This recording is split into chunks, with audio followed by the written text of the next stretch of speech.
silakan. Nggak apa-apa. Nama saya adalah Bernard Silaen. Saya datang di sini bersama dengan istri saya, Misauri, dan juga anak saya, Esther.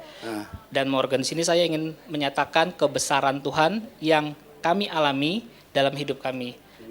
Ya, yang kami alami di Derbias. Anak saya, Esther, di usia 9 bulan didiagnosa oleh dokter mengalami divonis dokter memiliki kelainan jantung bawaan di mana organ jantungnya tidak lengkap, yaitu pembuluh darahnya tidak ada. Di saat itu kami menemui salah satu dokter di rumah sakit di Jakarta Timur, langsung anak saya divonis dalam umur kurang dari 1 tahun pasti akan meninggal apabila tidak dioperasi. Di situ saya mengalami satu pukulan yang berat, tapi saya ingat firman Tuhan berkata, aku tidak sekali-sekali meninggalkan engkau. Saya cari Tuhan, saya sudah lama beribadah di Tiberias. Disinilah saya menyatakan Tuhan, mungkin inilah waktu Tuhan untuk menyatakan kemuliaan Tuhan dalam hidup kami. Nah, jadi dokter periksa ada kelainan jantung, pembuluh darah nggak ada gitu? Pembuluh darahnya tidak ada, yang mengalirkan darah kotor. Jadi hanya satu pembuluh darah, yang satu lagi tidak ada. Jadi darah kotor dengan darah bersih bercampur, yang berakibat tubuhnya membiru, berat badan tidak bertambah. Akibatnya itu ya? Akibatnya itu. Gitu. Dan vonisnya umur kurang dari 1 tahun pasti meninggal dunia bila tidak dilakukan operasi. Dan itu pun tidak menjamin operasi itu akan sukses. Kemudian kami direferensikan untuk pergi ke rumah sakit pemerintah, rumah sakit nasional, dirujuk, bertemulah kami di sana dengan salah satu kardiolog anak juga, dan direkomendasikan untuk melakukan kateterisasi jantung.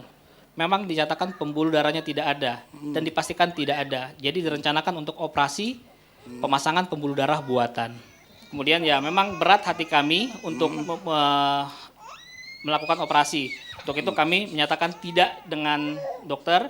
Kami ambil resiko, saya bilang, dok, saya ambil resiko untuk tidak dulu. Dari situ saya memutuskan untuk cari Pak Pariaji. Saya rajin pergi ke KKR di hari Rabu di gedung ini. Setiap Rabu saya ikuti. Kemudian saya juga memutuskan untuk melakukan baptis selam bersama dengan anak-anak. Di situ Bapak berdoa dan memberikan minyak kepada anak saya. Kemudian Bapak berdoa mengurapi anak saya. Pak Pariaji berdoa mengurapi. Saya tidak pergi ke dokter selama 6 bulan. Setelah CAT, kemudian datang lagi ke dokter itu, dokternya kagum, mengatakan mengapa anak ini masih hidup. Harusnya udah mati ya? Harusnya sudah mati. Dan saya katakan, saya juga tidak tahu dok, cuma satu hal yang saya percaya. Saya perjamuan dengan anak-anak, kemudian saya urapi anak saya dengan minyak urapan. Tuhan berkata, ya saya tidak akan pernah dicelakakan, maut tidak berkuasa atas hidup saya, dan itu saya terima. Kemudian dokter melihat anak saya semakin hari semakin kondisinya memburuk, dan menyatakan harus operasi. Di situ akhirnya saya mengatakan, ya sudah Tuhan, kalau memang harus operasi, saya operasi. Tapi saya tetap percaya, mukjizat Tuhan di saat terakhir pun pasti terjadi. Sewaktu mau masuk operasi, anak saya harus puasa. Di waktu puasa itu, pas 1 jam sebelum operasi, saya kasih perjamuan ke anak saya. Dan itu dilarang oleh suster dan dokter. Saya katakan, kalau anak saya mati karena minum perjamuan kudus, saya tidak akan menuntut dokter. Saya siap buat suatu pernyataan.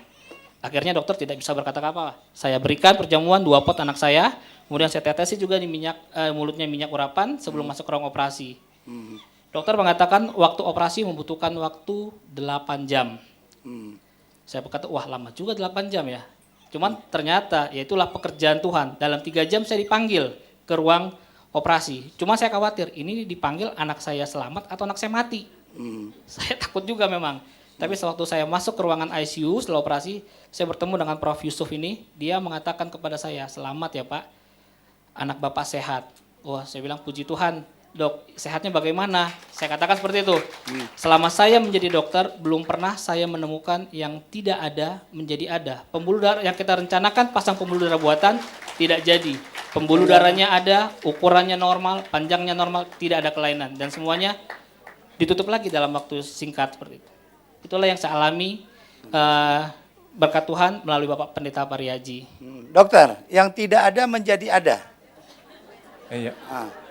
Tapi yang dialami itu benar. Artinya penyakit jantung, cacat jantung bawaan itu ada. Ya. Jadi biasanya datang dengan pertumbuhan yang tidak normal, terus warna tubuh biru, kadang-kadang tangan juga itu bentuk sendok, jarinya melengkung, bentuk seperti sendok. itu tanda ada pencampuran antara darah bersih dan darah kotor dari jantung. Baik darah arteri maupun vena, darah bersih itu bercampur. Jadinya seluruh tubuh itu nggak benar-benar bisa menerima oksigen. Iya. Makanya dokter katakan kondisi demikian ya pasti meninggal. Memang benar gitu. Di bawah 1 tahun meninggal. Sekalipun harus dibuat operasi, operasi juga nggak menjamin. Paling harapan hidup itu di bawah 20% meninggal juga. Gitu. Gitu. Itu yang pembuluh manusia pas lahir pasti ada nggak Pak? Normalnya ada. Jadi di jantung ada arteri, ada vena, dua-dua tuh. Ah, Dari jantung ke seluruh tubuh, itu yang bersih. Tapi nanti dibawa ke paru-paru, paru-paru masuk ke jantung, itu juga bersih. Nanti balik dari seluruh tubuh masuk ke jantung, itu yang kotor. Demikian juga dari jantung ke paru-paru, itu kotor. Jadi yang bersih, darah yang bersih datangnya dari paru-paru. Setelah paru-paru masuk ke jantung, jantung pompa ke seluruh tubuh, itu yang bersih. 2 pembuluh darah membawa pembuluh darah yang bersih, ada kandungan oksigen. Tapi 2 itu pasti membawa CO2 yang udah Kalau bersih. kalau Esther ini dia nggak ada pembuluh, Ya logikanya meninggal. Makanya 6 bulan kemudian dokter kaget, harusnya udah meninggal. Gitu. Itu logika medisnya gitu. harusnya begitu Pak Bernard. Meninggal.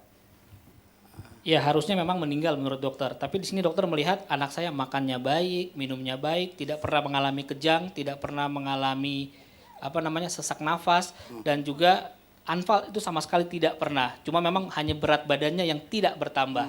Dokter mengatakan secara medis saya tidak bisa menjelaskan bagaimana anak ini bisa bertahan hidup. Ya saya bilang saya juga sama dok, apalagi saya juga tidak mengerti. Cuman satu hal yang saya mengerti, Tuhan saya menolong saya di saat saya Dokter heran nggak tuh dok? Pak Bernard? sangat heran sampai mereka mengatakan belum pernah saya melihat. Ya kemudian pun saya ceritakan yang di ruang, mulai dari ruang ICU sampai dengan pulang itu hanya anak saya membutuhkan waktu 5 hari. 1 hari di ruang ICU, 1 hari di ruang intermediate, 1 hari di ruang perawatan, besoknya pulang. Dan itu membuat para pekerja medis di rumah sakit itu juga mengatakan belum pernah dengan sudah melakukan operasi bisa pulang begitu cepatnya. Udah gitu juga pembuluhnya dari mana tuh datangnya ya? Dok itu bisa timbul-timbul tiba-tiba nggak tuh dok kayak gituan? Iya, secara medis nggak bisa. Nggak bisa ya? Iya, nggak mungkin. Iya. Ya itu memang ya saya ingin di sini juga untuk menyatakan kepada saudara-saudara semua, apabila Tuhan memang belum menyatakan mukjizatnya, jangan menyerah, tetap kejar mukjizat, tetap Jadi kejar Papa Riaji ya? ya tetap kejar mukjizat dari Papa Pariaji, dan kita percaya kesembuhan memang bagian dari hidup kita. Bagi orang yang percaya, percaya minyak, percaya perjamuan kudus Gereja Martir. di Gereja Martir, Gereja Tiberias Indonesia. Tapi dia setelah diperiksa dibuka ya ternyata Baru setelah dibuka baru ada, di kateterisasi tidak ada, di eko sampai dengan berkali-kali tidak ada. Ya sampai ada prof bilang ini sudah pasti tidak ada. Jadi kemungkinannya 0%. Wajib pasang pembuluh darah buatan. Semua sudah disiapkan di meja operasi, semua sudah siap. Ya saya cuma katakan sama dokter, saya minta waktu, saya kasih perjamuan, saya kasih minyak urapan. Anak saya dibuka jantungnya, ternyata pembuluh darahnya ada, normal, ukurannya normal. sempurna ya. Sempurna, tidak ada yang Bersyukur ya. tidak ada yang Itulah berbeda. Tuhan ganti yang baru ya, Tuhan bersyukur ganti sama yang Tuhan Yesus. Terima kasih. Ya. Sekarang umur berapa bulan Pak? Sekarang umurnya 19 bulan. 19 bulan. Ya. Vonis meninggalnya umur berapa waktu itu? Sebelum 1 tahun sudah pasti meninggal. Ya. Sekarang umurnya cepet tahunan. Amin. Ya, amin, Tuhan berkati. 100 tahun. Ya tepuk tangan untuk Tuhan Yesus, Tuhan berkati.